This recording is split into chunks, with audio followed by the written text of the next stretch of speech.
study again, now the grasp would be better. Why not? What is done can be done again for a better grasp. You know, when a girlfriend writes a letter to her boyfriend, how many times does he read that letter? How many times does he read? Have you ever counted? Not the boy writing to the girl, but the girl writes in her inimitable style, and then all that, Adambarata, and he receives the letter. How many times will he read that? So this is a riddle for you. How many times does he read? My God, he keeps reading it for his whole life. He keeps reading it until he gets married. He will keep reading it. And then after marriage also, if that girl is good and becomes a good housewife, he will continue to read that letter for life. If a simple letter deserves to be read so many times, what about the Shastram which talks about the truth? What about this? This is something and people say, oh, second time, second time. Hey, but the truth, no effort is too big. No pain is too big. Understand?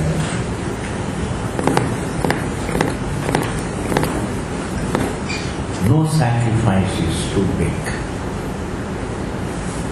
If it guarantees me knowledge, if it guarantees me the grasp of one's eternity, one's nature, no sacrifice is too big. No sacrifice is too big. Therefore, Bhagavan Krishna tries his best to convey the beauty of the whole culture, Upaya and Upeya. And I am sure he must have felt frustrated also. Because the gusto with which he spoke, proportionate to that gusto, Arjuna also heard with Dhila Dhala.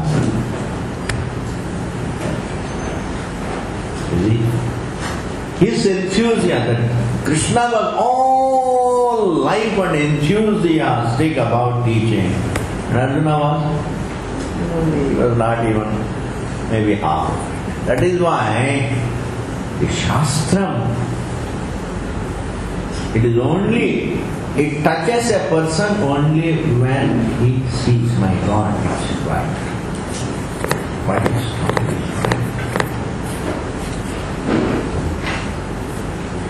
Therefore, one should continue to study Pavana Punyena Shravanam Kurya. One has to continue to study until there is no greater fortune, there is no greater bhagyam than one more opportunity to study Shastra. There is no greater bhagyam than to get one more opportunity. When Arjuna asked Krishna, Bhagavan, you taught me, you told me some nice things, when we were all about to wage a war, just before the war broke out. Well, you taught me something, Bhagavad Gita, you taught me. उस समय मेरा दिमाग इतना विचलित था, थोड़ा बहुत सुना, थोड़ा बहुत नहीं सुना, कुछ समझा, कुछ नहीं समझा, अंत में तो पता नहीं क्या हुआ, अभी मैं खुश हूँ. Why don't you repeat it now? Bhagavan says, at that time you were not available, now I am not available. Yes. At that time you were not available to, when I spoke you were not available to listen, now you want to listen. I am not available, I want better things to do. हमारे पास और भी काम आएगी, एक अर्जुन के लिए थोड़ी बताते रहना, वहाँ पर बहुत चीज.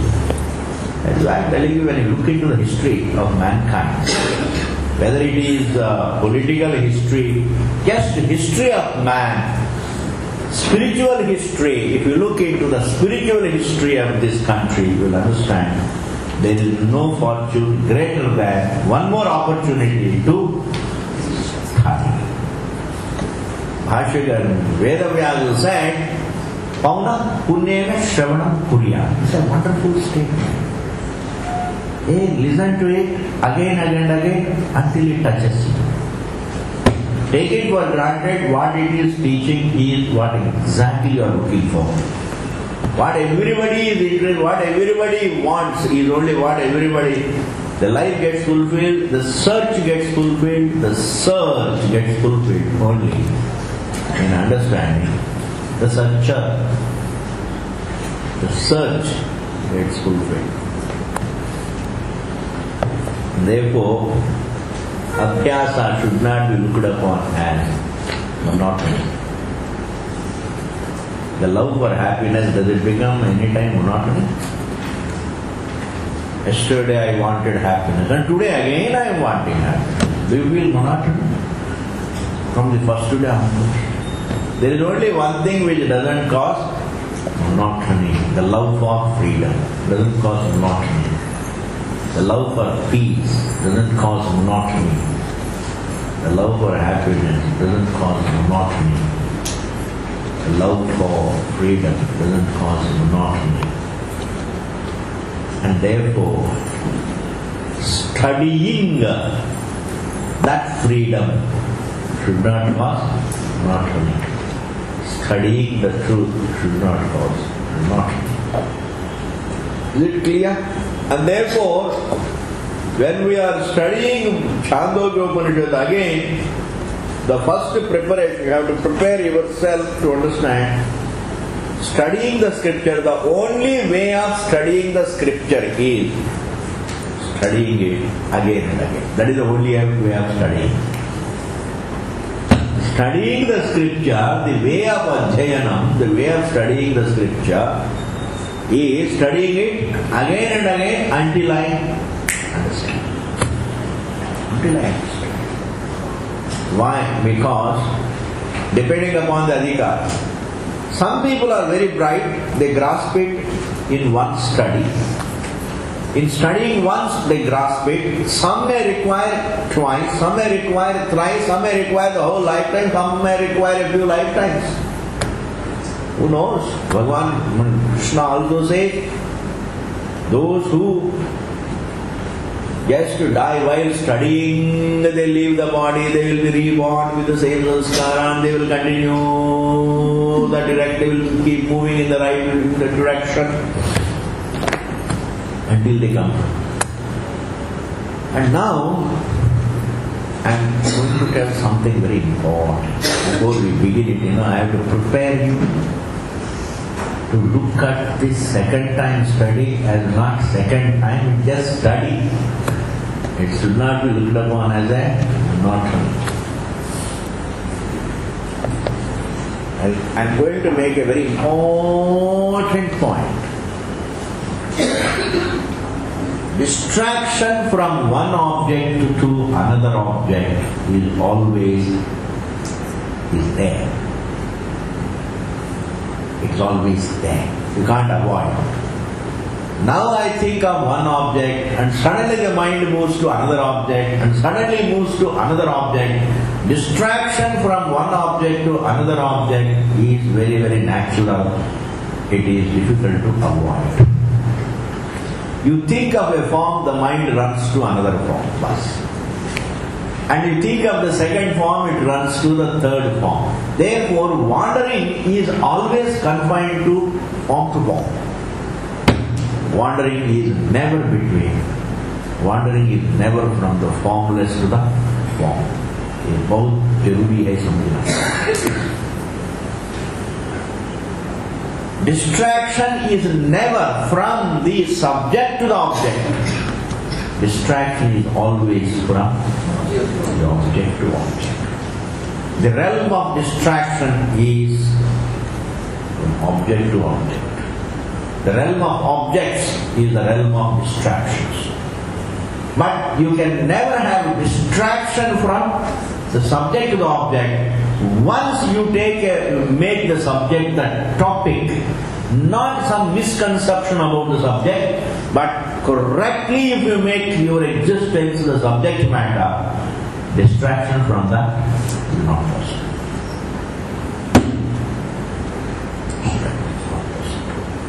Why? Because distraction thrives between object and object. Distraction exists only from object to object, but not from subject to object. Why? Because you know what is distraction? To be distracted from A to B means A should be out of my mind. Can the subject be out of your mind?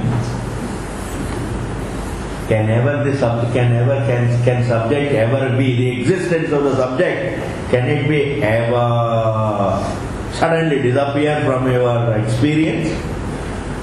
Our experience pertaining to our existence and the subject can never be negated. Therefore, distraction from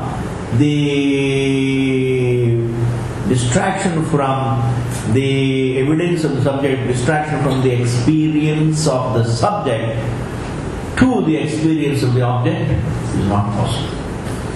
In other words, distraction from the subject to the object is not possible.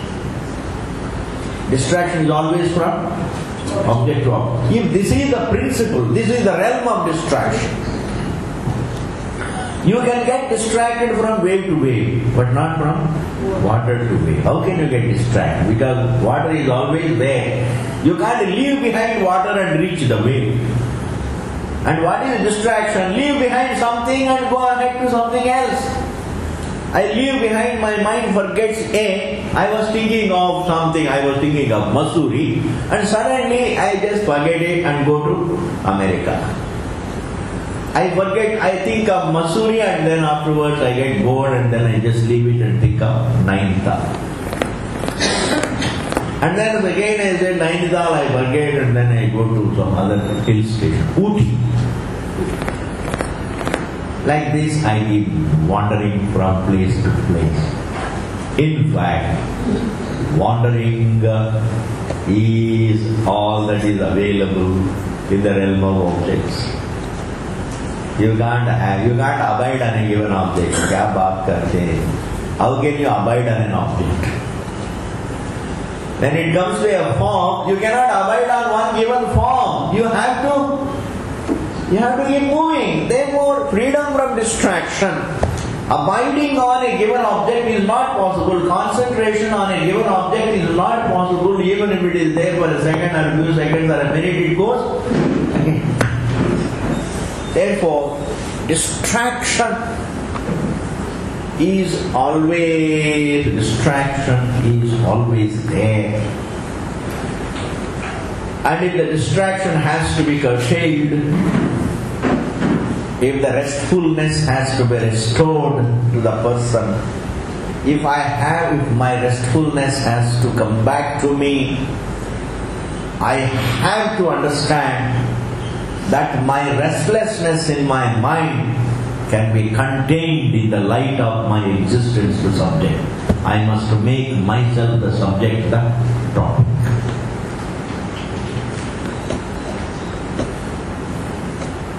I must take cognizance of the continuity of the subject.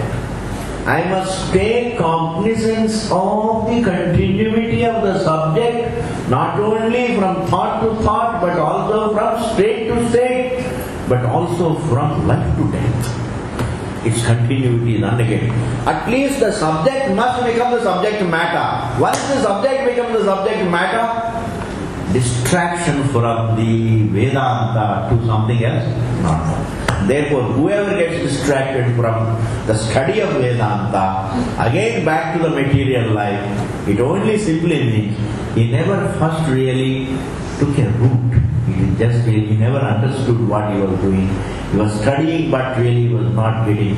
He was not really getting the insight into the great teaching.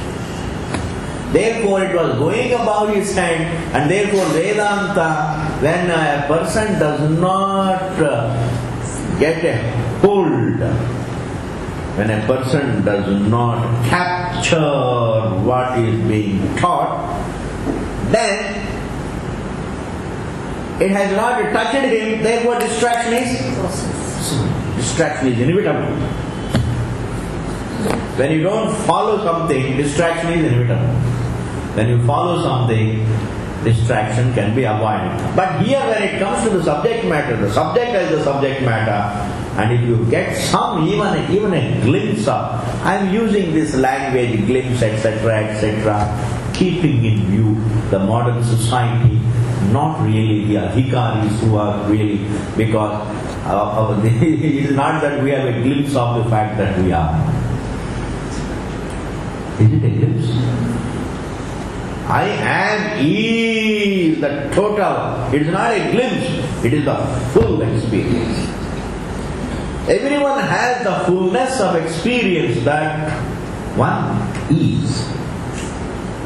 My existence, I have existence, is the fullness of experience. And therefore it is not a glimpse, it is not a bird's eye view. ऐसा कुछ नहीं. And therefore, if a person gets really, but then still people are used to this language, therefore I have to use that language, and it is not going to harm. If a student gets even a glimpse of what is being said by Vedanta, if he gets even a glimpse, a little insight into what is being said by Vedanta, then distraction is not possible. Why it is not possible? That very insight doesn't allow you to have distraction.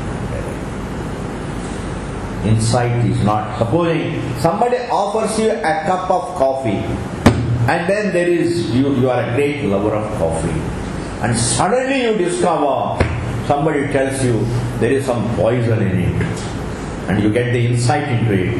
Let us say you get the insight into it. And then will that insight allow you to take it?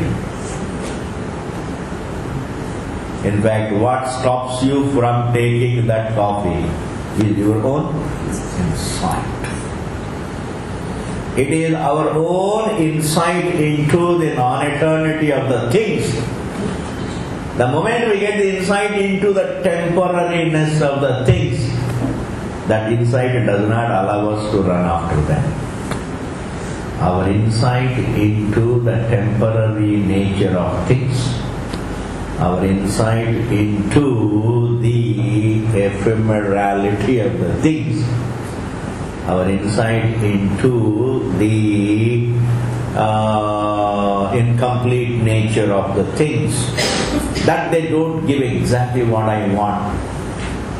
They promise to give me, or I feel that they are going to give me. They don't promise, but I promise to myself that they are going to give me something, but really they don't give me. Once I get that insight into the nature of things, then my attraction for them goes, because my insight dictates my conduct. How I approach, my lifestyle is governed by my insight. My insight governs my lifestyle.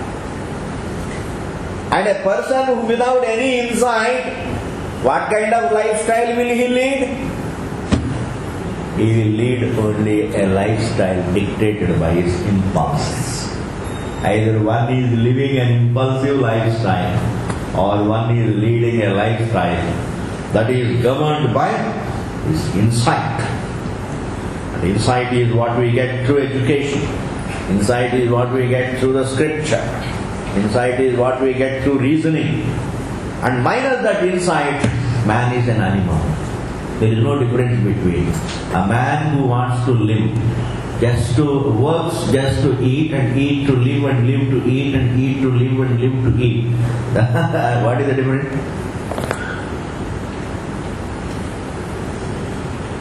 Vidya Vihinaha Pashubi Samana Panjadandra. A man without insight into the truth of life is like a Pashu, an impulse. That is very unenjoyable. An impulsive lifestyle is unenjoyable. Probe into the truth is enjoyable. Studying the truth is enjoyable. Everything else is boring. Okay, and therefore coming back now we are going to, today happens to be 13th day, even though they say tomorrow is Amavasya. But today is supposed to be Chaturdashi and Trayodashi both together. Today is both Trayodashi and Chaturdashi, is a good day. Therefore we will begin.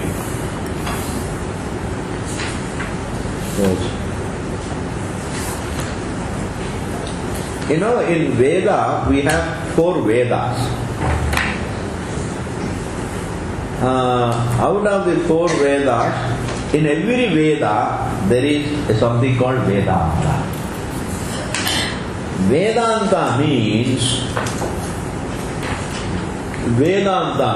the final topic of Veda. Vedanta, Anta, Veda means Veda, Anta means the end. Vedanta generally you would find translations in all the English books, especially those who go abroad and come back.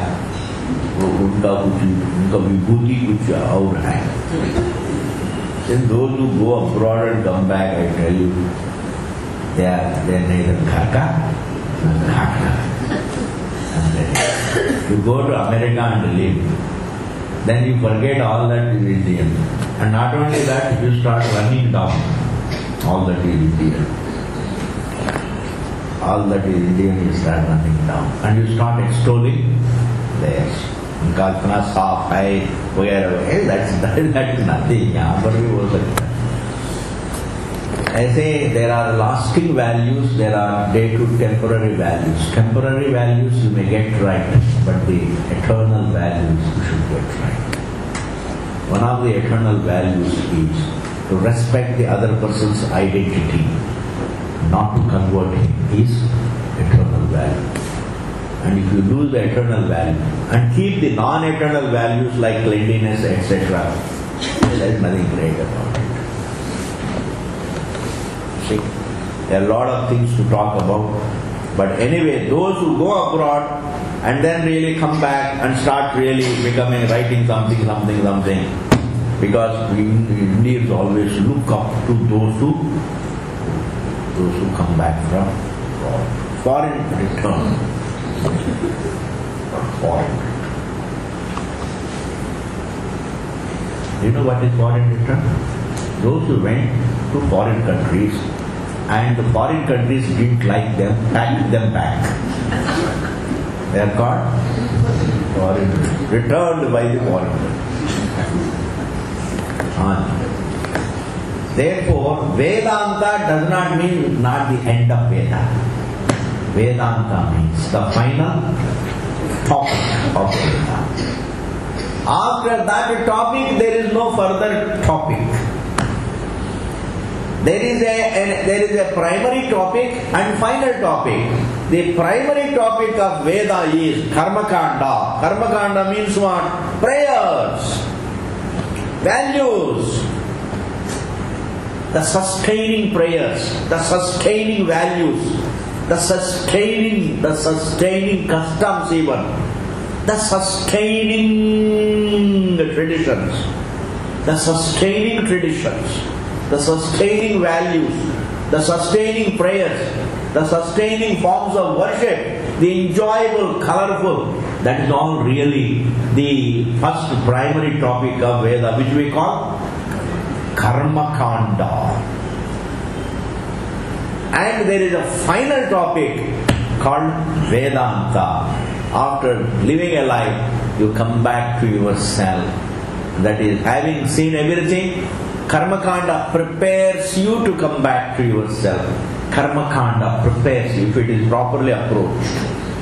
Karma Kanda, if it is properly approached. The Maha Tatparyam of Karma Kanda is Vedanta.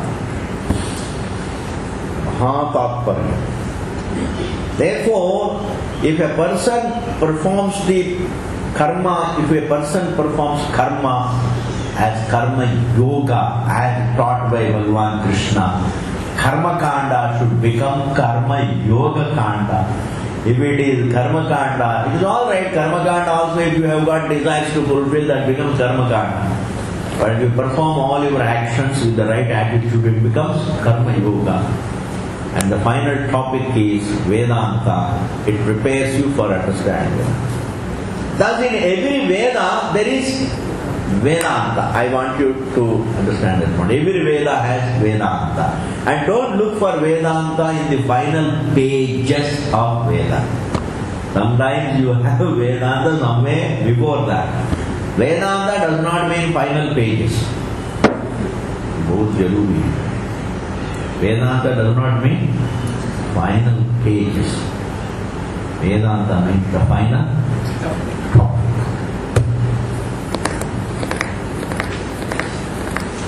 It should not also mean the final section. Because in that final section, there are upasanas also. That cannot be final. That cannot be really Vedanta. Vedanta means really the final topic. And all that is related to the final topic is also Vedanta. In Kathopanishad Bhashyam, Bhashyakara makes it very clear. All that is Brahma Vidya is Upanishad. Upanishad means Brahma Vidya. And all that prepares you, all that helps you to be qualified for Brahma Vidya is also Brahma Vidya, is Vedanta, is Upanishad. Therefore, there are 5 adhyayas in Chandogya. Before we begin the 6th, before the 6th there are 5 adhyayas, and all those 5 adhyayas talk about various upasanas. These upasanas we are not going to see, that's long. They are not useful for you, nor are you going to do really. Not. Those people who have take sannyas and who are totally dedicated to those who know Sanskrit, vagera, they go through, that is alright. But for you, in fact, what is more important is to understand how it unfolds the truth.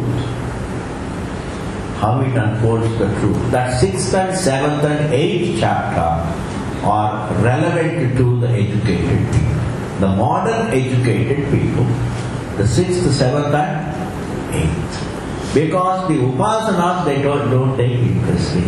But still in the course of the study, as we study the 6th, 7th and 8th, wherever there is some opportunity, I'll bring in those beautiful upasanas. What are those implications? I'll bring in. What is Vaishvanara Vidya and what is really Samvarga Vidya. These are all various Vidya. Vidya means Upasana. And all those things I'll bring in. But then that is only during the study. So the 6th chapter we are going to start. And now some more introduction. That's I have explained. There are 4 Vedas. In every Veda there is a first topic called Karma Kanda, and there is a second prakaranam called Vedanta. And Vedanta is the final topic, because after that there is no topic, because there cannot be a topic beyond the student.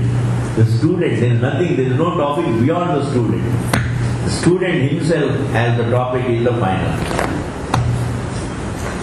And now, before we go into the 6th chapter, it is necessary, it is what we call, it is customary, it is a sishtachara, it is a maryada to show the difference between the Anubandha Chatushtayas of Karmakanda and the Anubandha Chatushtayas of Vedanta. In Maryada, every student has to understand this. Karmakanda here, the simple meaning that I can give you is, Karmakanda is doing actions only for material objects. That is the real karma. Doing business for money and then gaining money for buying and buying things for enjoying. Therefore, that means you think only in terms of material objects. Thinking only in terms of material objects is what is called karma kanda. Now, before one goes to Vedanta, it is necessary to understand karma kanda in the sense of materialism is not the answer to man's problem. Karma kanda is trying to find one's happiness from the world, in the world. So, Anubandha Chatushrayas means the four factors. Karma kanda has a subject matter that is called Vishaya. The subject matter of karma kanda is performing action, rituals. Rituals, desire-oriented rituals called kamya karma. The kamya karma is the Vishaya. Desire-oriented ritual is the subject matter of karma kanda. Then there is a student. The student for karma kanda is called adhikar. The adhikari for karma kanda is the one who has a desire for material objects. He is called kami. Kami, Vishaya kami. Vishaya kami means the one who wants material pleasures. He becomes the adhikari, he becomes the student for karma kanda. So the Vishaya, the subject matter of karma kanda is the desire-oriented rituals. And the adhikari for it is kami, swargadi kami, swarga kami, putra kami, vitta kami, loka kami. These are all descriptions of a man with desires. So supposing a person says, hey Bhagavan, I will be very happy if I get a son. Then he is called putra kami. You better get the paribhasha right. A person who says, hey Bhagavan, give me a son, I will be very happy. Then him we call Putrakami. Putrakami means what? The one who craves for a child. He is called Putrakami. And another person says, hey Bhagavan, give me money, I will be happy. He is called Vittakami. Vittakami means the one who craves for money. And Swargakami, and the one who always craves for heaven, hey Bhagavan, after death may I not come back to this world, at least may I not come back to Jamrudpur. Ek jivan kafi hai Jamrudpur mein, and therefore, hey Bhagavan, after death may I go to heaven. This is what is called Swargakami. He is called Swarga, the one who craves for heaven after death. The one who craves for money is Vittakami. The one who craves for putra is Putrakami. The one who craves for a wife is called Jaya Kami. Jaya means wife, Jaya Kami. Loka Kami, the one who craves for new things, new worlds is called Loka Kami. This is the paribhasha. Loka Kami, Vitta Kami, Putra Kami, Swarga Kami. Like Dasharatha performed a ritual. It's called Putra Kama Ishtika. Putra Kameshti. It's called Ishti. Ishti means a desire-oriented ritual. Ishti. Putra Kama Ishti. So Dasharatha performed a ritual called Putra Kameshti. Why did he perform that ritual? Because he wanted children.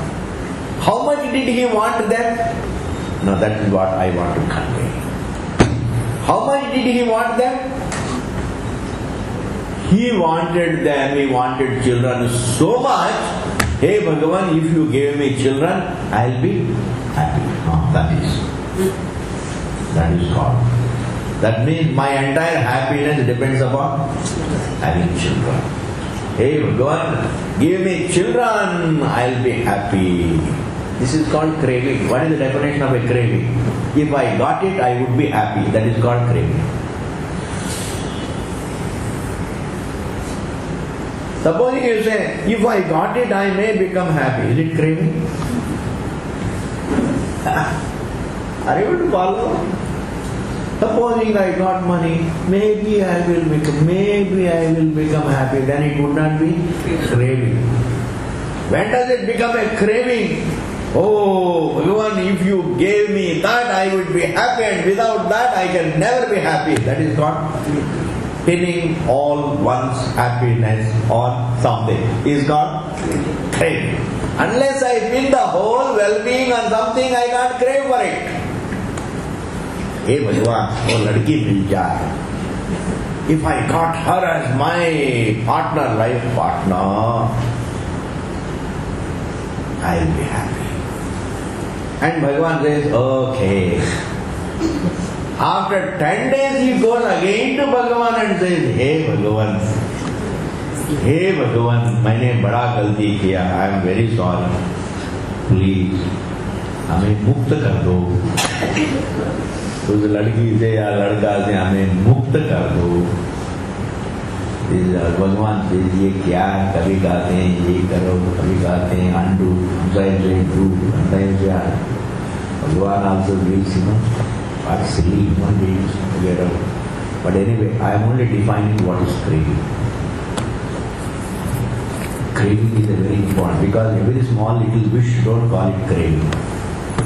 Supposing you ask for some a cup of tea, it's not craving. But supposing you have a vice and you don't get your drink at the right time, then it becomes a craving. Hey Bhagavan, unless I got it, I won't be happy. At that time, you give him the whole world. He is not interested. You give him the whole world in the evening at 6 o'clock. He is used to drinking, and then there is no drink available. And you say, alright, you take this 1 billion. You say, no, I am not interested. I want to do that. That becomes what? Craving. The one who craves for material things is the student for karma kanda. He is called adhikari. You cannot be a student of karma kanda unless you have cravings. Kamya karma, you are not qualified. You cannot be qualified for kamya karma unless you have cravings. Cravings. Not just, half-hearted desires. Cravings. If I got it, I would be happy, etc., etc. Therefore, one Anubandha Chatushtaya is the topic. The second Anubandha Chatushtaya means 4 factors. The closely related factors. Anubandha Chatushtaya. Chatushtaya means 4. So the one is the topic. What is the topic of Karma Kanda? The Kamya Karma means what? Performing rituals for various objects. That is the topic. Karma is the topic of Karma Kanda. Who is the Adhikari? Who is the Adhikari? The Kami, the Kreva. And what is the relation between that Karma Kanda, that ritual that I perform, and the object? The ritual that we perform and the object, like Dasharatha performed Putra Kameshti and he got the children. So the ritual and the objects that I want, the relationship is means and end. Sadhya, sadhana. Means and end. That means somehow or other these rituals have a power to get me those objects. अभी कुछ है इसमें, कुछ अदृश्य है definitely. Rituals are nothing but prayers, and prayers definitely give me a breakthrough. Prayers definitely give me a breakthrough. If a person offers a prayer with a doubt in his mind, will it be give me a breakthrough or not? And without Shraddha, it is not useful. Because the karma becomes complete only when you do it with Shraddha. The Shraddha has the Lord. But anyway, the Sambandha, the third Anubandha Chatushtaya is the Sambandha. Sambandha means what is the relation between the prayers that I offer, the rituals that I perform, and the objects that I aim for, what is the relation? And what is the relation? Sadhya sadhana bhava. Means and end. And their last Anubandha Chatushtaya is phala, prayojana. What is the prayojanam of the entire karma kanda? I get what I crave for. But that is called prayojana. Putra prapti, vitta prapti, loka prapti, dvarga prapti, just getting some objects. Sukha, vishaya sukham, material objects are the prayojana, means are the ones that is what I get. What I ultimately get is called prayojana. Therefore, when you look at karma kanda, look at these four things. What is the topic? And who is the student? And what is the relation between the karma and what I want? How is what I am studying, the karma kanda that I am studying, the karma kanda that I am performing, how is it related to what I want? That is called sambandha. And ultimately, what do I get? That is called prayojana. Just as karma kanda has these four factors called Anubandha Chatushtaya, Vedanta also has these four factors called Anubandha Chatushtaya. In life, you become very sane in life. Whenever you do something, you better think of these four. What am I doing? Am I qualified for it? And how is what I am doing related to what I am going to get? And what will I ultimately get? These four things. No undertaking should be ever done. No enterprise should ever be undertaken. Nothing should be done in life without first considering these four. Are you able to follow what I am saying? Understanding you can do later on. Just follow good enough. If we can simply follow what I am telling, it will enlighten you. Simply follow. Nothing should be done in life without looking into these four factors. What am I doing? And what I am doing, is it related to what I want? Supposing if I am doing suppose it's like somebody is buying lottery tickets. And this person who buys lottery tickets all comes from Italy. This vice of buying lottery tickets comes from all that. Because they want to have easy money. It is not about anyway. Before buying, I must always think, hey, what am I doing? Is it directly related to what I want? Is it going to guarantee? Is it going to guarantee? If it is not guaranteed, that means there is no relation, then I should not.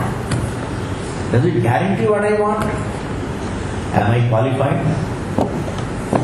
He doesn't have money to buy ration for his teacher and he wants to buy. That means he is not a radhika, he is not qualified for it. He doesn't have money to waste. If he doesn't have money to waste, it is getting difficult for him to run the teacher and he goes to buy water. This is all because confusion. Why? You have to always think of this four. Am I qualified for what I am doing? And is what I am doing, does what I am doing guarantee what I want? And am I qualified for it? And what I want, is it going to be useful for me?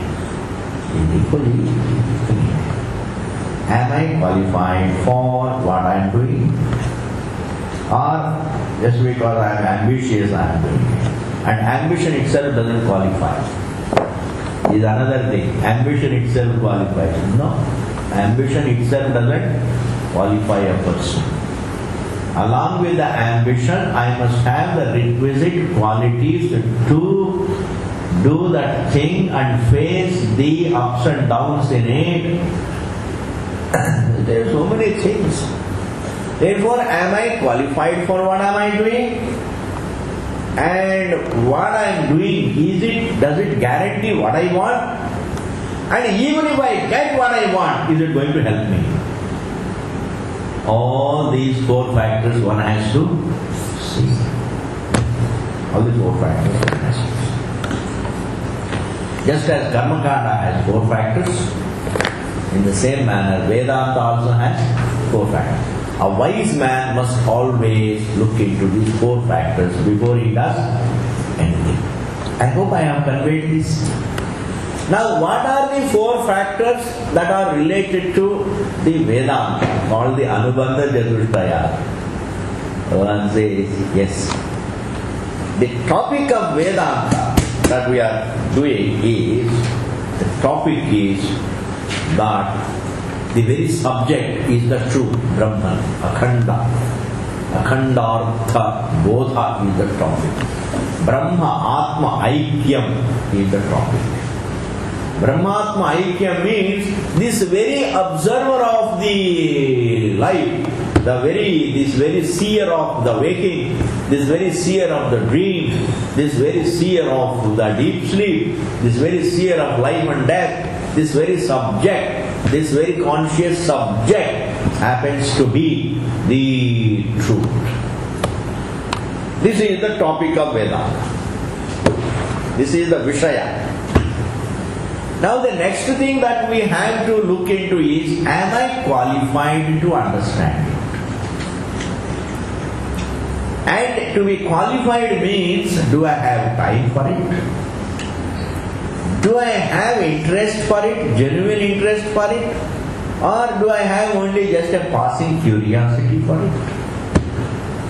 Do I have the stamina, mental stamina to pursue it? Do I have the stamina to sustain my interest in the face of doubts?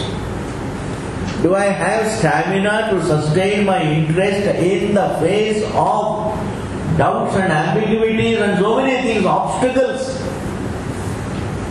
See, because there is no enterprise which is a cakewalk. Whenever you do something, there are obstacles. Vighna to आएंगे आएंगे. जितना अच्छा काम करेंगे आप, उतना ज्यादा विघ्न आएंगे. ये भी एक बात बहुत जरूरी है. जितना अच्छा काम करेंगे, उतना ज्यादा विघ्न आएंगे.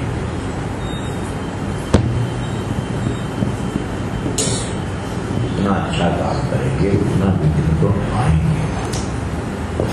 भगवान गणेश जी का स्तुति वाले गणेश जी का नाम लेके करना है.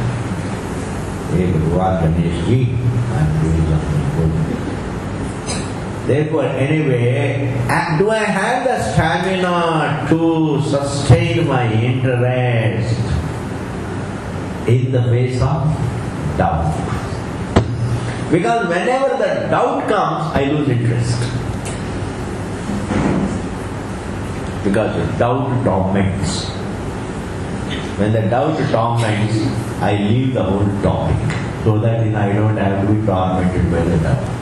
वेदांत में पढ़ते समय शंका आती है, उसका समाधान नहीं मिलता है, तो उस शंका से मुक्ति कैसे पाएंगे जी? बताइए, आपके लिए रिडल है. वेदांत पढ़ते पढ़ते एक शंका आती है, उस शंका का समाधान मिलता नहीं है, या कहीं आप उसके लिए प्रयत्न नहीं करते हैं वो समाधान के लिए, वो शंका जाता नहीं है, वो शंका स्टार्ट्स टॉर्मेंटिंग यू. उस समय उस शंका से मुक्ति कैसे पाएंगे आप? वेदांता को छोड़ दो. क्या करना चाहिए? वेदांता को छोड़ो. जब वेदांत छोड़ दिया, वेदांत के बारे में जो शंका है वो भी छोड़ दिया. These are all things to be thought of by the student. Therefore, do I have the stamina to sustain my interest in the face of doubts? Can I pursue the study despite the doubts until I clear my doubts, etc.? Therefore, if I don't have those requisite qualities, then I should cultivate them. But concluding oneself to be fit when he is not fit is not right. If one is aware of one's shortcomings, then one should make an effort to overcome those shortcomings rather than conclude that one is already perfect. The moment you conclude that you are already perfect, then you will not work to become qualified. And therefore, and the same thing one has to think, when you get married also, you should always say, am I qualified for marriage? That the girl loves you doesn't qualify you for marriage. Understand? That the girl loves you means loves your hairstyle, number one. Because she is a stupid girl. These girls are so stupid. All the love, they shower their love. Their love is conditional to the hairstyle, the length of the nose, and the length of the body, and the amount of money. Does it mean just because somebody loves you, are you qualified for marriage? Hey Rama, that you love itself doesn't qualify you, or that somebody loves you also doesn't qualify you, because marriage means it is entering fire. It is Tapo Bhumi, understand. Grihastha Ashrama is Tapo Bhumi. It is not a Bhumi of license. Outside marriage, you can follow a life of license, but once you get married, then you are entering Tapo Bhumi. Tapo Bhumi. Tapo Bhumi means what? You have to follow a lot of values. At every step you are called on to have titiksha, have patience, have fortitude, have samajdari. That is why the whole Grihastha Ashrama is Tapo Bhumi. That is why when you can come out of Grihastha Ashrama, when you can complete Grihastha Ashrama successfully, you come out wiser, you come out with great wisdom. Great wisdom, mature, because Tapo Bhumi matures. Therefore, here also in Vedanta also, the topic is Brahma Vidya and Adhikari, and am I qualified? And who becomes qualified for Vedanta? Adhikari. Chatushtaya Sampatti, Sadhana Chatushtaya Sampatti. What qualifies a person for Vedanta is, alright, what is the topic of Vedanta? Have you written down what is the topic for Vedanta? Brahma, Atma, Aikya. And who is the Adhikari? Second is Adhikari. And who is the Adhikari? The one who has the fourfold qualifications called Shama, Dama, Uparati, Titiksha, Shraddha, Samadhana, plus Viveka, Vairagya and Mukshutva. The order is like this: Viveka, Vairagyam, Shakshampakti, and Mukshutva. All the spiritual values. Viveka values. And they are not difficult values. They are all within the reach of human beings. Shastra never tells human beings to have values which are beyond human beings. Superhuman values. Vedanta does not mandate superhuman values. Are you able to follow? Vedanta does not mandate superhuman values. Vedanta mandates human values. Vedanta mandates only human values, and all spiritual values are within the reach of human beings.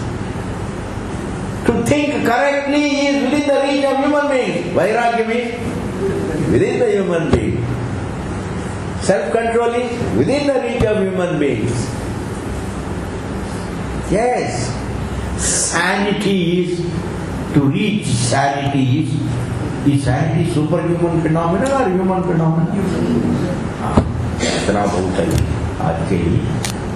We have understood this because Shastram never taught, Shastram never teaches superhuman values. Therefore, if we have a desire to become superhuman, we better get out of it and try to be just human being. Because it is so useless to be superhuman. It is so useless to be superhuman. What is superhuman? There is no need to be superhuman. Just to be human being. The moment you say, I am a human being like anybody else, I tell you, most of the problems are solved in life. Then you will not go after. No. You will not torment your wife, torment your husband, torment Ramu, torment driver, torment your neighbor, torment your patidev. They are all like me. I am like them. But that's the matter. You enjoy the company with others only when you think they are like you. Otherwise you can't. Supposing you are superhuman and you look upon others as subhuman. Because if you can look upon yourself as superhuman, then proportionately you have to look upon others as subhuman, naturally. So the superhuman sitting with the subhuman will enjoy. No. Therefore, Viveka is within human reach. Vairagya is within human reach. Shamadamadi are within human reach. Mumukshutvam is within human reach. These four values make a person adhikari for Brahma Vidya. This is the second Anubandha Chatushtaya. The third Anubandha Chatushtaya is, I will try to complete. Without telling all these things, I can't enter. This is all a part of the Upanishad, please. The third is Sambandha. The Sambandha means how is Vedanta related to the truth? It does not take me to the truth because I don't have to be taken to the truth because I happen to be the truth. It throws light on me. It throws light on my nature. It unfolds, it teaches me. Therefore, the relation between Vedanta and the truth is the teacher-taught relation. The revealer-revealed relation. The unfolder-unfolded relation. The unfolder-unfolded relation. The Vedanta unfolds, throws light on what we are. So what is the relation between the book and the truth? Unfolder, unfolded, revealer, revealed, or teacher and taught. And in Sanskrit it is called Pratipadya, Pratipadaka Bhava. Pratipadya means unfolded, Pratipadaka means unfolder.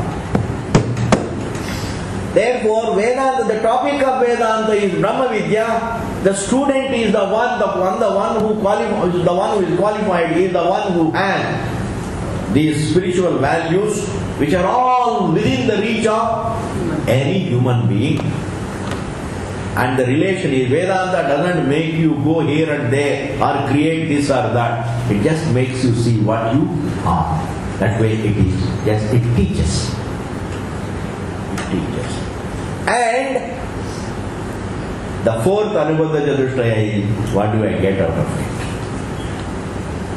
The prayojanam of Vedanta, the result of Vedanta is, it would liberate the person from his view that he is a form, a mortal form, makes him understand that he is ever peaceful.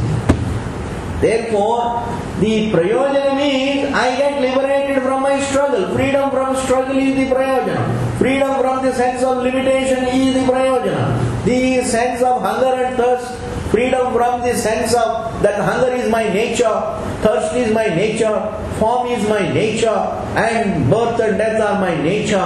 These ideas about oneself, wrong ideas about oneself, one becomes free. Is it not prayojanam? Is not freedom from a wrong idea prayojanam?